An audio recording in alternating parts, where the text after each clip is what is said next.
Hi, everybody, and welcome to our webinar this morning on the Master of Sustainable Forest Management.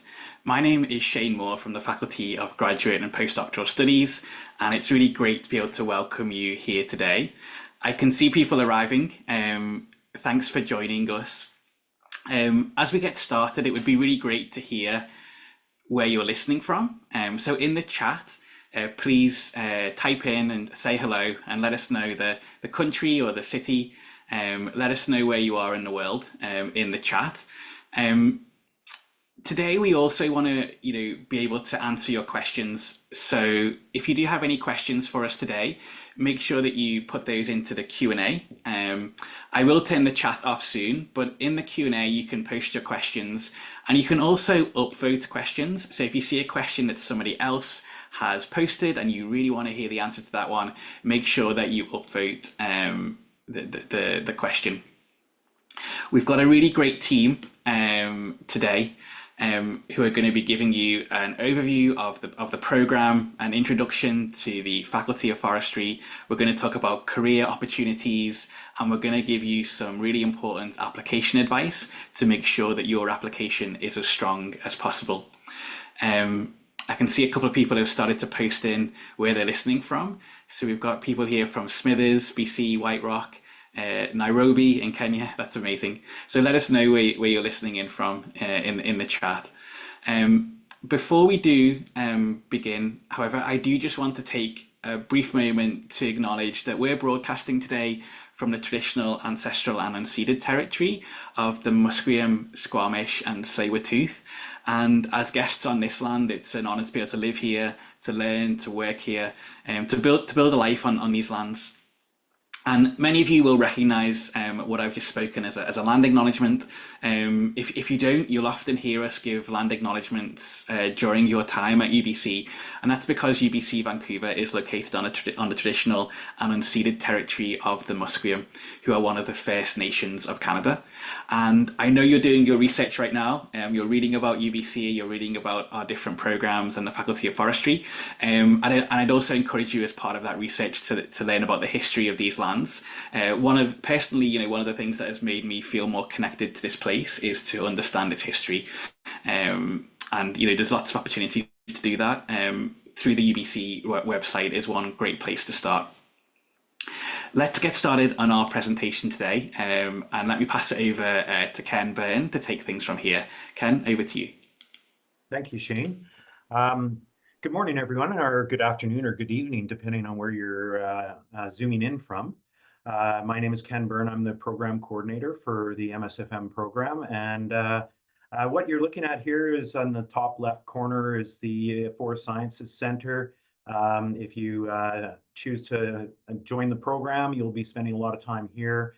It looks rather institutional from the outside, but you'll see on the next slide, it's quite a well laid out and designed building on the inside. The other pictures feature some landscapes around Vancouver.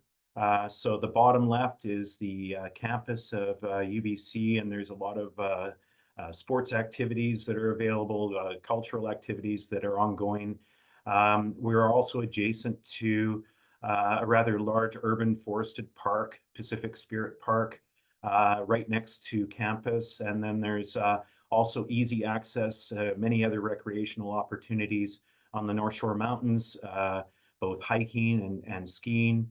And in the middle frame there, you see a picture of downtown Vancouver, which is approximately half an hour away from campus. Next slide, please. So here is the inside of the forestry building. We have a beautiful 4-story atrium, which lets in a lot of natural light. It's very conducive to studying, and most of the faculty that work in the Faculty of Forestry are based out of this building. So you do have ready access to multiple subject matter experts, which do come in strategically in the program as the curriculum unfolds. So on the right side of the screen, and Ellen will speak to a little bit more of that, as the UBC Research Forest, we have two of them, one which you will spend quite a bit of time in at the Malcolm Knapp Research Forest. And in the bottom right there is Loon Lake. In fact, there's a beautiful accommodation and a resort there that we spend a whole week doing field work during the fall program. Next slide, please. The program is structured as a 9-month course-based master's. We begin in August in person. The material actually starts rolling out at the beginning of July, where you have some pre-reading to do. This allows you to continue working through the summer if you choose to, and by about the second week or third week of August, we meet in person for our first summer course, where we spend a week in Vancouver, and then we spend a week in Nelson, which is a beautiful town in the West Kootenays, which is in the southeast corner of British Columbia, if you're looking for it on a map. And we spend a whole week there visiting with consultants, ecologists, business owners, government people, and we basically present the whole range and the complexity of forestry issues out there. There are 2 paths for completing the program.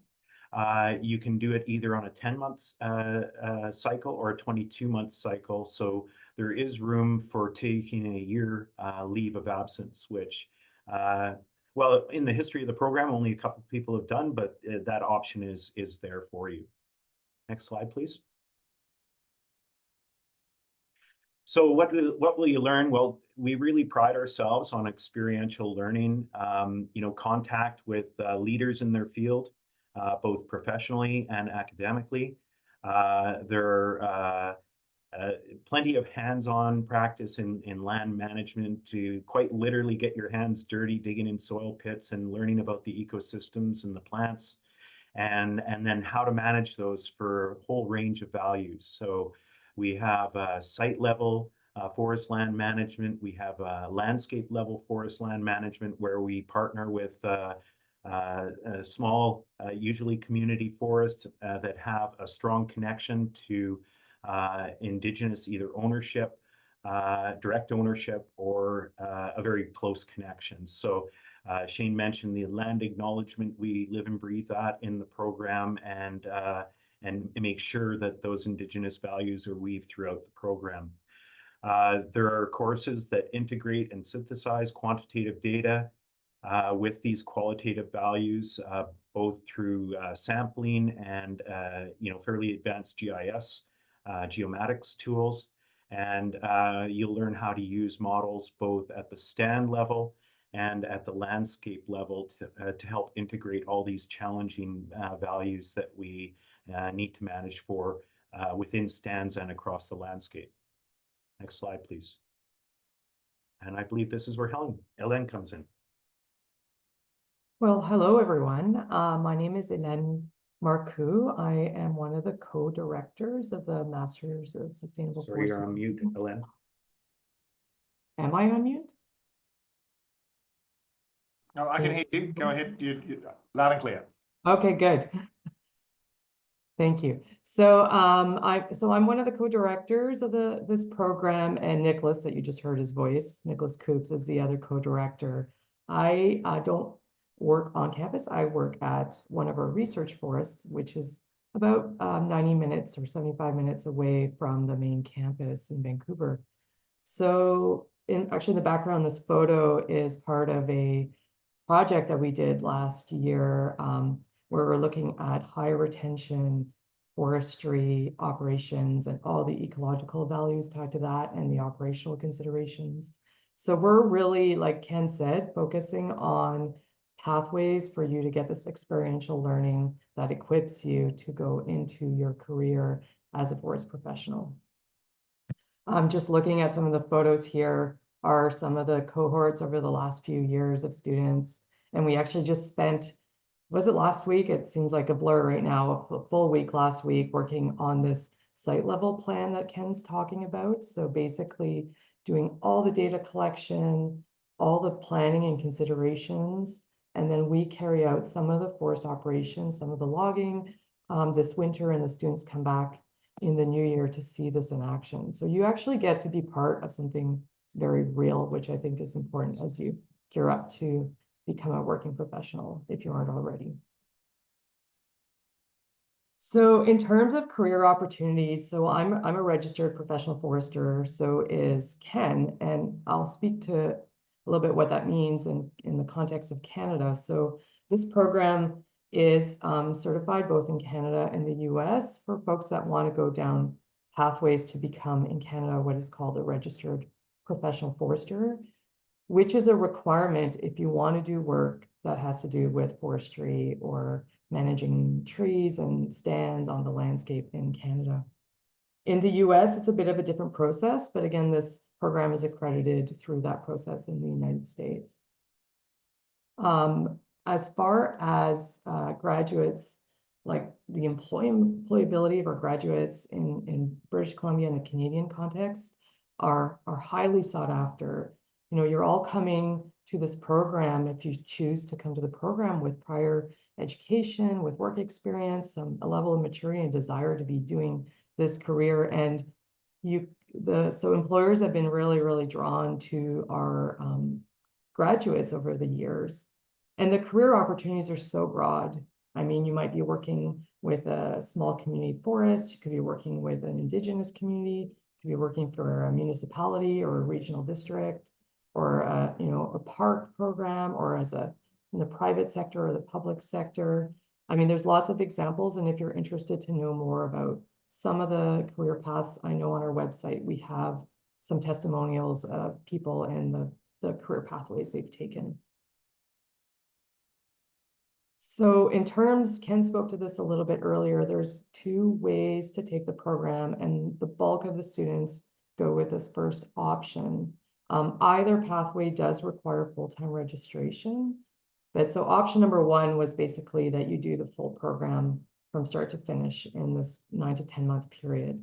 And that really is the best option for students wishing to be, fully focused on the program and graduating in a short period of time. Again, that's the bulk of our students. This is the direction that they choose to take. And maybe we'll go to the next slide, which is option 2, which actually currently we do have a student in this position, or sorry, doing this approach and completing the program in 22 months. So for example, this individual right now has done the fall term since August will complete in December, and will go away in January and return the following year. So another, in what year would that be? 2026, I guess, or 2025? I'm getting it wrong. 2026. So she'll return a full calendar year later. This is a good option for students who are limited in their period of time that they can commit to going to school. Maybe you're already employed, and this is a way to speak to your employer if you need their kind of support in being able to proceed this. And that again allows for the first half of the degree to be completed, followed by 1 year leave, and then you return again to finish the program. And I guess we'll pass it on to Rebecca, please.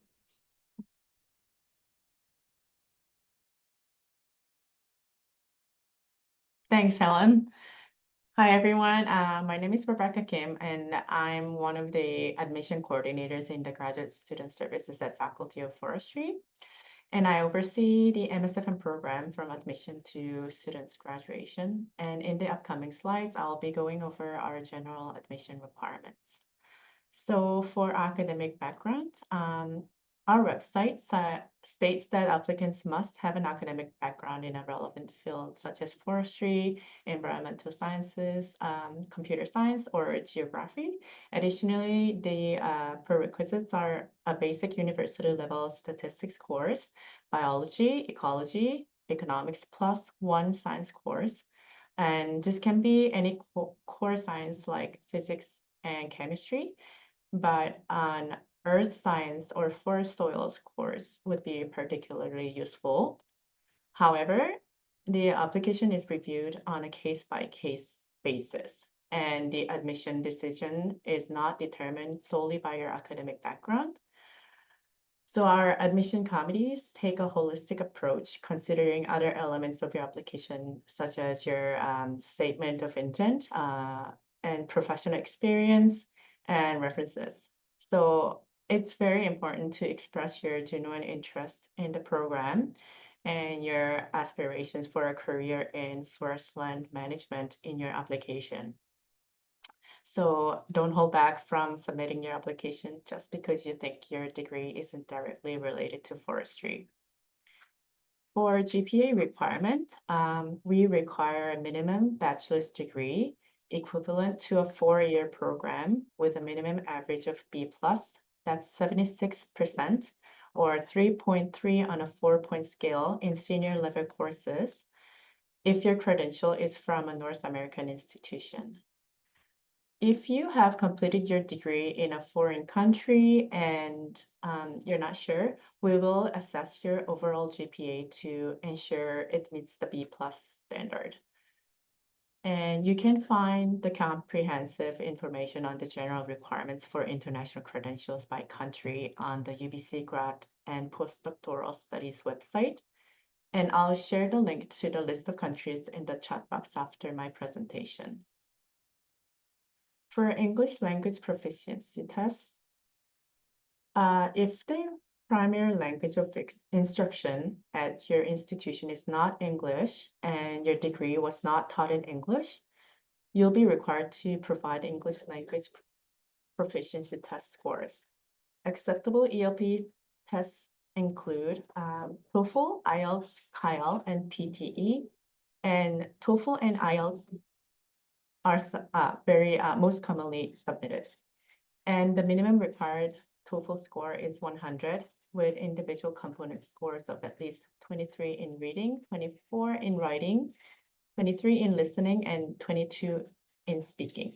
For IELTS, you must have a minimum overall band score of 7, with no component scores below 6.5 in the academic test, not the general test. Additionally, the test must have been taken within 2 years of the date of your application submission. And the deadline for our application is February 15th, 25. Next slide, please. How to apply. So complete the online application and pay application fee. You can access our online application portal from 2 locations. One is from the forestry website directly, or the Faculty of Graduate and Postdoctoral Studies webpage. So on our forestry MSFM page, click the How to Apply button at the top. Under the application procedure, you'll find the Apply Online button, which will lead you to the application portal page. And you'll complete your application here and pay the application fee. And I want to mention that your application is only submitted once you pay for your application fee, and your referees will be only notified after the application is submitted. So I recommend submitting your application as soon as possible, so it allows your referees to have sufficient time to submit their reference letters. I also want to mention about the application fee waivers, because a lot of people ask about it. So we offer application fee waivers to the students whose citizenship and their residential address are located in one of the world's least developed countries. And I will also share the link of list of the world's least developed countries in the chat box after this slide.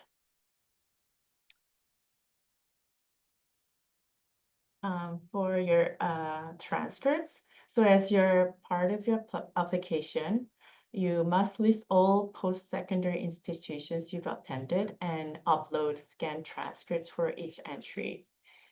So let's say if you have taken courses as a non-degree or exchange student, you still need to include those institutions and their transcripts as well. List 3 referees with a minimum 1 academic reference required. So you'll need to provide 3 references. And one thing I'd like to note is that our application system does not accept free email accounts like Gmail, Hotmail, or Yahoo. The system is only triggered by private domain email addresses to be sent to a unique link to the referee's submission page. So it is really important to ask your referee what their email address is. And if your referee doesn't have a private domain, if they only have Gmail account, they can still mail their reference letter via post to our office, and the instructions on how to mail the letter will be provided to them. Send in your English language proficiency. As mentioned in the previous slide, if your degree was not delivered in English, you must include your ELP test results with your application. Last and most importantly, submit your MSFM questionnaire, letter of intent, and curriculum vitae. So I think this is an opportunity to provide additional insights about yourself and your professional background. So in your statement of intent, clearly express your reasons for wanting to join the program, what you aim to achieve, and your dedication to the area of study. This part of your application is crucial for creating a strong and compelling case. So make sure to articulate your goals and how to plan to utilize your learning in the forest management. Next slide, please. So we have weekly online advising sessions for those who have questions or want to discuss their eligibility to the program. So after this info session, if you still have questions or if you want to discuss your specific case, feel free to register for those sessions. Yeah, and please visit our website. We have plenty of resource and information on our website. And sign up for our mailing list to keep up to date about upcoming events, program opportunities, and important deadlines. And I think that's all from me, and I hope the information was helpful. Good luck with your application, everyone. I'll pass it on to Shane. Thanks, Rebecca. That was great. Really, really helpful overview. Thanks to all of our panelists. That was a great intro to the program. So now we're going to move into the Q&A portion of our session. It's a great opportunity for you at home to speak directly with our program team, including our program directors. So let's take a look at the Q&A. I can see we've got some questions already. Do let us know any questions that you have, and we'll work through them. What I'll actually do as well is I'll stop sharing my screen just so we can so you can see our panelists more easily. Let's start with Tom's question at the beginning. Tom is already considering the MSFM quite far in the future. They are still choosing their undergrad here in the UK, choosing between computer science and forestry. They'd be really grateful if someone could say a little bit about what might be different about working after the MSFM with a computer science degree or a forestry degree. Would anyone want to speak to that? Sure, I can speak to that. I guess just to clarify the question, is the question related to which undergrad to take or in preparation for MSFM? Or Yeah, I think both. I think Tom's interested in knowing which undergrad to take, if either would be advantageous, and also I think he's thinking about how that could impact his career in the longer term. So, if, for example, he had a comp sci degree and then a forestry master's, like, would that make a difference? So, I mean, it's a general question, but I think if any sort of insight would be really helpful, I think. Sure. Okay. Well, so a comp sci degree would not include some, I think, key prerequisite courses that cover the foundational studies part of the standards. So we are accredited with the Canadian Forestry Accreditation Board standards, of which there are 8 of them. And most of the incoming students to MSFM have most of standard 2 covered. And where the computer science degree would really be a benefit would be, I think, in one of maybe in some of the modeling related standards. But what would be missing would be topic areas such as ecology, biology, which is a prerequisite to ecology. They would need to take that. There's soils and earth sciences and earth-related sciences, natural sciences, which are definitely a prerequisite for some of the courses in the MSFM program, which layer on top of that. So to answer the question directly, if you are going to go into forestry proper, some kind of a forestry related degree would be looked upon more favorably, I think, than computer science, because you would have to augment that computer science degree with additional courses. Thanks, Ken. That's great. That's really helpful. I know that Rebecca is sort of typing answers to a couple of questions around what qualifies as an academic reference, and typically that would be from a professor or someone who'd supervised you in a research project, or a professor who taught you. Let's see. So Hannah's asking, will this program run every year? And after finishing the course, is there a period of training under a registered forester to gain hours towards your RPF, or are you at the RPF level after the program? Yeah, I can answer that one too. I'm also involved with the Provincial Professional Association, and I work with Allied Science FITs. FIT is Forester in Training. When you go through the MSFM program with an accompanying undergraduate degree, as long as it's a science-based degree that it makes you eligible as an Allied Science FIT, then you can, the program eliminates any need to do any gap filling. And these standards are nationally established, but they're implemented on a provincial level. So each province has their own way of implementing them. And so you go through the MSFM program, you still are an Allied Science FIT, but then once you graduate, then you have, typically it's a 2-year articling period. You need 2 years experience, but if you are an ASFIT and you register at the beginning of the program, you can get credited for the time that you spend in the program. So you can actually attain your RPF in about 1.25 years instead of 2 years, because you already have that 9 months of experience in the program. In BC, in British Columbia, there's a series of modules. There's 6 modules which have assignments and tests associated with them. Once you complete those 6 modules, then you become an RPF.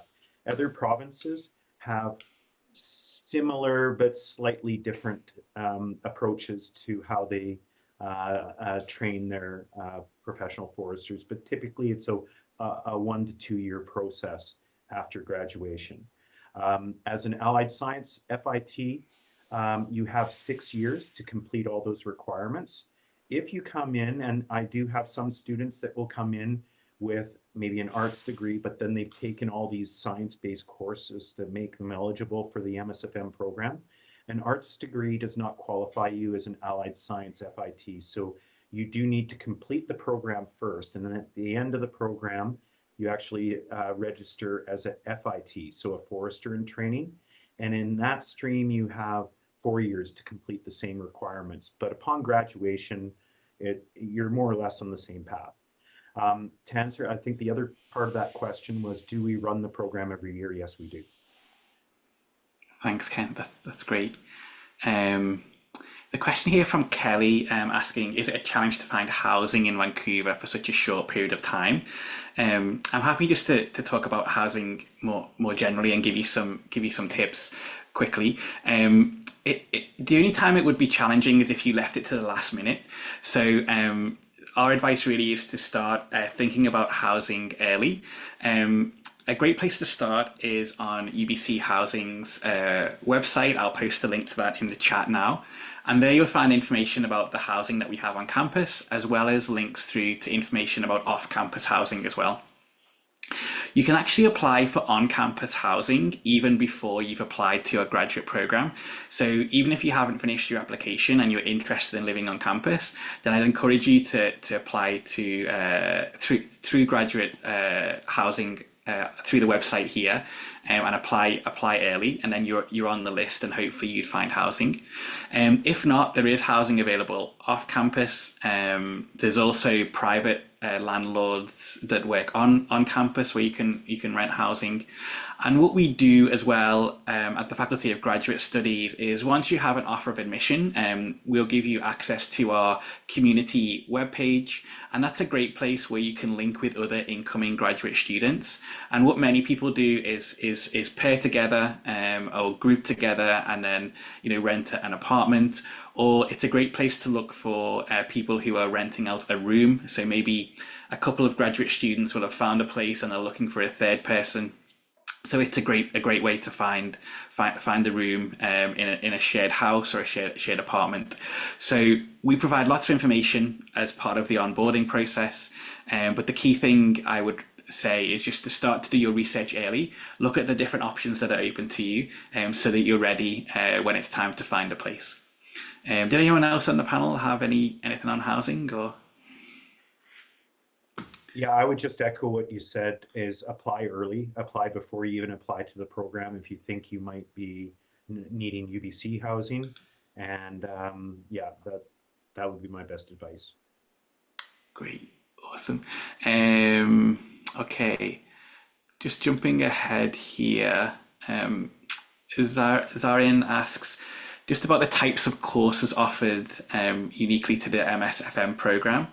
They've heard from a prior graduate that there is a big research project. Would like to learn more about the types of projects students have completed. Maybe I could jump in a little Go bit. ahead. Yeah, and then McKen and I can tag team this one. I mean, this is such a wonderful program because you're part of a cohort. And so because of that, it allows for a lot of flexibility in being able to go on field trips and go to other sites away from campus. But to speak directly to the project, and this is what enables these projects, which are real kind of world projects. So they're not necessarily research projects per se. There's a site level plan and there's a landscape level plan. The site level plan is done at the Malcolm Gap Research Forest. Again, this is in Maple Ridge, BC, not like about an hour and a half away from campus. And that project, as I was describing earlier, is around collecting all the field data, and making recommendations and like spatial plans using maps of what, how your group's ideas kind of came together and what the ideas are. And then in the new year, so in January, there's a landscape level plan. And as Ken was mentioning, that now we're working every year with a different community forest in British Columbia. So it could be a few hours away from Vancouver or further. And in that process, you're developing something for a much larger landscape area, forest, and partnership with that community forest. So they're not research projects, they're applied projects that we come up like a type of exercise. Yeah, and in that landscape level project, you're actually playing the role of any role that a consultant would play in identifying the needs and the values of the community. We spend a few days in the community, so you get to experience a little bit about what it's like living and the important issues of living in a small town and a small community. And we introduce you to community members, local area foresters, and you assemble all the things that are important to them, and then you incorporate that into a landscape level plan we use Patchworks. There's other landscape level modeling tools that are available, but this is the one that we use, and it is an industry standard. And you basically are balancing all these values across the landscape, and you put it together in a plan that becomes a report. And at the end of the term, you do an oral presentation and present this report. And the great thing about these projects is they really bring together and integrate and synthesize all the subject areas that you'll study in the different courses. And I see in the chat, there's some questions about the types of courses that are offered in the MSFM program. So these courses include diverse ways of knowing, professional communication, professionalism and ethics, there's policy and economics, and there's geomatics and land information acquisition and analysis. I think those are most of the courses, and then the courses that I'm responsible for are the capstone courses, which would be that introductory course at the beginning, both in Vancouver and Nelson, and then the site level forest land management course and the landscape level forest land management course. And we try as best we can to, have these other courses feeding information and knowledge into those projects that you will develop as a small crew. So it's already a small cohort, around 22 to 24 people typically, and then we break you up into groups of 4 or 5, and you work very closely together to develop those plans. Maybe it's important to acknowledge that there's options for electives that are kind of woven into the program, and access to, like, Ken brings in this amazing array of working professionals and practitioners and researchers. So you get all sorts of exposure to lots of current things that are going on in the fourth sector, but also even in an academic setting. And you are covering everything there is to do about forests, which is so broad. I mean, like we've mentioned, the ecology, understanding wildlife, hydrology. We did this awesome thing with a slope stability expert recently, understanding landscape and terrain. Then there's all the sides of, like, the policy, the economics, understanding silviculture, how trees grow, just nurseries. It goes on and on and on. So you get a real, like, broad array of so much to help bring everyone kind of to this full or understanding in 10 months of forestry. And speaking to some of the electives, some of the more popular ones that students want to explore more, depending on what their interests are. We have an excellent forest operations course. There's an advanced silviculture, growth and yield course that many students are interested in taking. We have a forest pathology. There's natural disturbance related courses. So it really is open to your interests. On a limited basis. If you have, like, a project that you're really passionate about, then you can always come and speak to me, and we can set up a directed study, which may be what you were thinking of from a past graduate. Maybe they did. I know I have had students do sort of customized research type projects as part of a 3-credit directed study. Great, thanks. So Bianca, I know you had that question about course offerings. I hope that that helped. Lots of great info there. Let us know if not, just post again in the Q&A. Lucas just wants to know, are there many geomatic? Is there much geomatic content in the MSFM? No, the answer is no for that. I mean, they do, and GIS is obviously an important part of forestry, and so there's a geomatics course you do that teaches you how to use GIS and how to use those tools and spatial explicit mapping. And there's spatial technologies used throughout the program, but in terms of learning, actually attending courses, there's not a strong focus on learning courses in geomatics, given the focus is around sustainable forest management. Thanks, Nicholas. And just looping back to Tom, who was asking, just what was the name of the standards required to attend the course? I think earlier. So Ken, that was you when you were talking about the different levels of standards that an undergraduate needs to have to enter the program. So it's a little bit.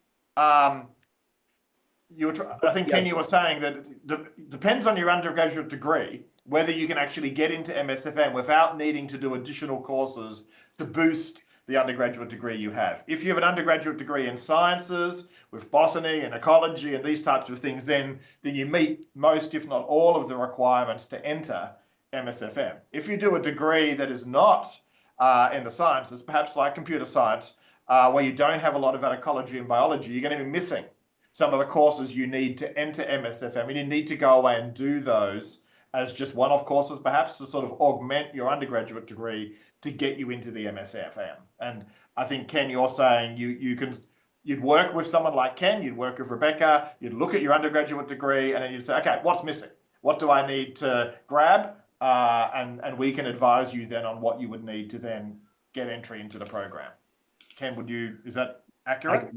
That's perfect, Nicholas. And just to expand on that and maybe clarify what I mean by the standards. The standards are what MSFM meets. So MSFM is an accredited program. You go through the program, you have met those 8 standards to enter the profession. It is a beginning point. If you do not take the MSFM and you have an affiliated science degree, then the other pathway is to go and submit at quite a lot of work and an expense, submit all of your experience and education to national assessors. The national assessors will look at what competency gaps that you have and will send that report to us in the provincial associations. And then we work with people on an individual basis. This is a service thing that I do independent of the MSFM program. And often that involves taking a number of extra courses to fill those gaps. Because you go through the MSFM program, you do not have to go through that process, and you can enter right into that stream. While I'm talking about the FIT stream, I saw a question in the chat, I'll just answer it now too, is that after you graduate, the question was, are you paid as an FIT? Well, if you are employed, ideally you are employed, and you would be paid to do work under the sponsorship of a registered professional forester. And yes, so that work is paid, that work experience is paid. But in parallel with that, you have to complete your modules, which are part of the association requirements to complete your RPF. Hopefully that answered your question. Yeah, maybe to just reframe it a little bit. In Canada, and I believe to some degree in the United States as well, a forester is like a doctor or a nurse or a lawyer or an engineer. We're part of professional bodies that oversee the profession. So there's certain requirements to become this registered professional forester, like Ken said. And MSFM allows for a pathway for people that maybe didn't do a bachelor's degree in forestry, but in something related, to get into that door to become a forester much quicker than what the other process is. It's a real strength in the program if you're looking to become a forester. Yeah, and I'll add too that the program's also accredited with the Society of American Foresters in the United States. They have a slightly different setup. It's a bit more of a mosaic or a patchwork down there, depending on what state you're in, dictates what the requirements are. But the MSFM does provide a pathway for having experience towards a certified forester in the United States as well. That's great. Thanks, everyone. Just sort of leading on from that, Amardeep asks, does the department provide the opportunity to work in the field after completion? I think this is about sort of, the career paths. Maybe if I can ask, you could just talk about that. Like, what does that transition look like for our graduates? Do they have access to our alumni? What sort of kind of support or advice do we give, and what does just kind of, if you could talk through what that transition might look like for our graduates into the workplace. Yeah, we're very fortunate. Oh, sorry, go ahead, Len. You go first. Okay, we're very fortunate in that we have actually a very strong community of MSFM grads in the workforce now, and they do specifically value what the graduates that we produce and do target them. I mean, one consultant that I have in mind specifically, he outright says to the class when I bring them out for field trips and that he really values MSFM grads because you're already coming in with a lot of life experience and another undergraduate degree. You're taking this program because you really want to be in forestry, and we can't teach that, right? And the employers really like that because they know people coming into the program have had this exposure to a broad array of professionals and academics in forestry and are also there because they want to be there. And that is a statement in itself that makes you a very attractive graduate. And I would just add that, you know, Ken, myself, we bring in professionals that are currently working and their prospective employers. And we're constantly posting, hey, there's this job that's coming up. Oh, there's this other job that's coming up, and feeding you those connections so you have these things to think about during the program. In addition, I would add the research forests have historically always, we have 2 research forests. I work at the manager of one of them. We've always hired typically 8-month internship for graduate students, which could be other graduate students in your faculty or MSFM. And the thing is all the MSFM students who want jobs get jobs and are actually really hard to hire. So you'll have options ahead of you. And not just here in British Columbia or in Canada. I mean, our graduates, some of them come from the US and go back into the US or go back into their home countries in China as an example, and continue on with their careers there. And part of my role as coordinator, I see it as a mentorship role.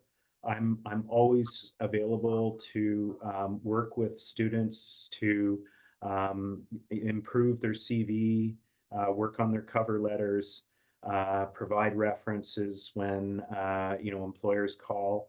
I'm always happy to do that, and so that's sort of part of the package as well. This is great. Yeah, so much support. It sounds excellent. I think it's one of the advantages of the size of the cohort as well. But it's great to hear about these opportunities after the program. Thinking about the application now, Kwan Hao asks if there will be an interview as part of the application. Do we ever interview candidates? On an as-needed basis. So when I'm looking at applications, I will look at obviously you need to clear that academic hurdle, that B+ average. And once you've cleared that B+ average, I'm not ranking people based on, okay, you've got 95, you're first, and you've got 91, you're second, and so on. That's just one category. The next category is your work experience. Have you committed to being, working outside, experience even in the outdoors in your leisure time? And then that third piece is that letter of intent. It is an intensive program. You're going to be very busy. And so it's really important that, I see in that letter of intent some sort of fire in your belly. You're really motivated to do this, because it's that motivation coming into the program that's going to carry you through the workload that it is part of the program. Of course, there's references, and I'll use the references usually to confirm what I'm already thinking about an applicant. But if I have, any sort of lingering questions, or if I see red flags in any one of those main 3 categories that I'm looking at, then I will often, ask for an interview. And quite often, I always like it when students, as they're applying or before they apply, reach out to Rebecca, reach out to me. I'm happy to have a meeting and answer any of your questions. And that really indicates some degree of interest as well. If people are proactively reaching out to me, then I know this person is really thinking carefully about the program. That's great. Thanks, Ken. Stephen wants to know if a finance student could qualify to the program. Have we ever had anyone come over from finance? Yeah, well, it's on a case-by-case basis, and it depends. Like you'll still need some biology, you'll need some soils or ecology, statistics, economics, that sort of thing. Now, finance, obviously, you'd have the economics down pat, but we have brought in people with economics degrees. I have somebody in this year's class who did linguistics, but they provided those augmented courses to get into the program. This is one of the things that I really like about the diversity of the program is and we haven't talked about this either yet, but there is a lot of peer-to-peer learning. And I really you know, we're looking at applicants, we're trying to get a diversity of interests. And even though you're a degree in finance, it may need to be supplemented with some core science courses, but you're bringing a perspective into forestry that we really badly need, right? We don't, to be a forester now, it used to be people went into forestry because they just wanted to go out in the forest and not talk to people. That we can't do that anymore. It's very much a social science as much as anything. So I always like to see that diversity of undergraduate degrees. Yeah, and just to add, we have this year a couple of engineers, and like you spoke about the woman in linguistics, often, or criminology, but often those people have had a few years of experience, of work experience, in something related to forestry or forest sciences that then kind of propelled them to say, okay, I'm gonna really take this seriously and move on to doing this MSFM program. But like Ken said, that diversity is just amazing because forestry is a very, very broad, you know, science and social science and, you know, business and finance and economics is a big piece of what we do too. Yeah, that sounds really interesting. The diversity is obviously a strength of the program. Could you talk a little bit more about diversity in terms of other, you know, demographics such as like international students or men and women in the program, even age? Like, what does the program look and feel like? I can speak to this year's program. We have 22 students, and it's approximately half and half international and domestic. It varies from year to year. We have some people from the States, from China, from Hong Kong, Canada, all across Canada.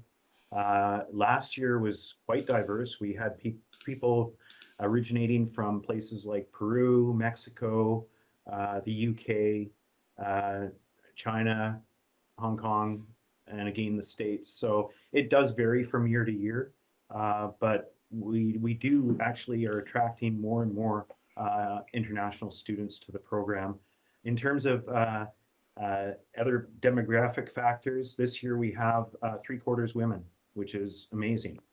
And now we send them out into the workforce, and it's always fun working with people in the workforce to ensure that women stay in the industry, because we need more of that, and to help us, you know, in our development of the program. We also have an advisory, MSFM program advisory committee, which includes representation from government, from First Nations, from industry, and consultants, and both male and female, to help advise us on how do we train students to be suitable employees in the industry. Age-wise, it ranges from usually 21, 22, that would be people coming directly out of an undergraduate degree, to 35, 40. I've had people as old as in their mid-40s attending the program.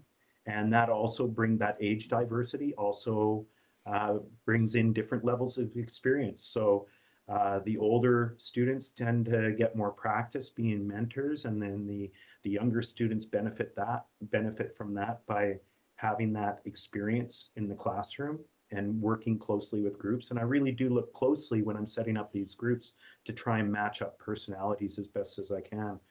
And then also the younger students can benefit the older students with, you know, they're more adept at maybe technology and social media and things like that. So there's a lot of mutual sharing and benefit between the students that goes on there. The average age typically is around 25, 26, usually most years. That's great. That's excellent. That sounds really, really great mix.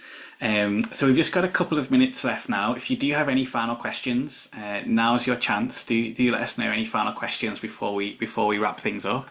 While we wait to see if any more questions come in, you know, one of the things that I always find really great about the Faculty of Forestry and also the different forestry programs is this sense of community. There's obviously small cohorts in each program, but could you talk a little bit about that community? Like, do the students in the MSFM have the chance to connect with students in other programs? Alumni, people in different areas of forestry. Like, what does that wider community look like? Yeah, so we have, actually, I didn't mention the FCORE courses, which are shared courses among 4 professional master's programs. So you do get to mingle with other students in course-based masters. We have events such as our CIF, it stands for Canadian Institute of Forestry. We have other, and we don't organize that, it's a separate organization, but they host topical discussions and guest speakers that are associated with a dinner meeting. And so we go for a nice dinner at the Shaughnessy restaurant, which is near a garden in Vancouver. And then after dinner, we go for a presentation and discussion. There's a number of other, like throughout the year in the faculty, there's all kinds of talks where subject matter experts come in from externally to present. And then also our own faculty that are always putting on talks throughout the year.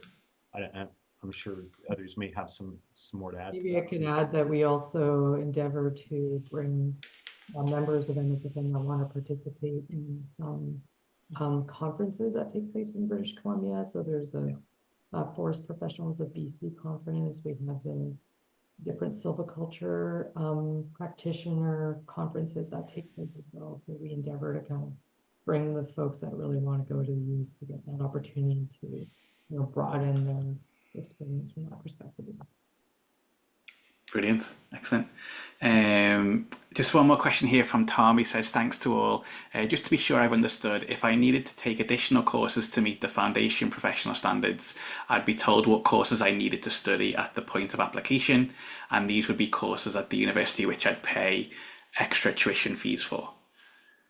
Yeah, so those extra courses need to be taken prior to admission to the program. Okay. And they're not really, the prerequisite courses aren't really targeted for the standards. Those standards are met by a combination of your prior coursework and the MSFM program. But the courses that we identify would allow you admission into the MSFM program. Okay, great, thanks. I hope that clarified things for you, Tom. I think the key is for everyone really is to be in touch. I'll just share with you again the next steps here. You can be in touch with the team as you move forward with your application. We definitely recommend that you do that. Let us know any questions that you have. We're here to support you through the application and beyond. It seems like we've answered all of your questions, so thank you for all of the great questions. That was excellent. I just want to say a really big thank you to the panelists for your time and for the great insight into the program. Would any of you sort of like to add any final thoughts or just to wrap things up before we sign off? Well, thank you for taking the time to listen to us, and my email door is always open, and I'm happy to answer questions as they come up. That's brilliant. Well, thank you, panelists. Thank you, everyone listening wherever you are in the world. It's been great to connect today. We'll say goodbye for now, but we'll hope very much to see you at UBC Vancouver soon. But thanks, everyone. Bye for now.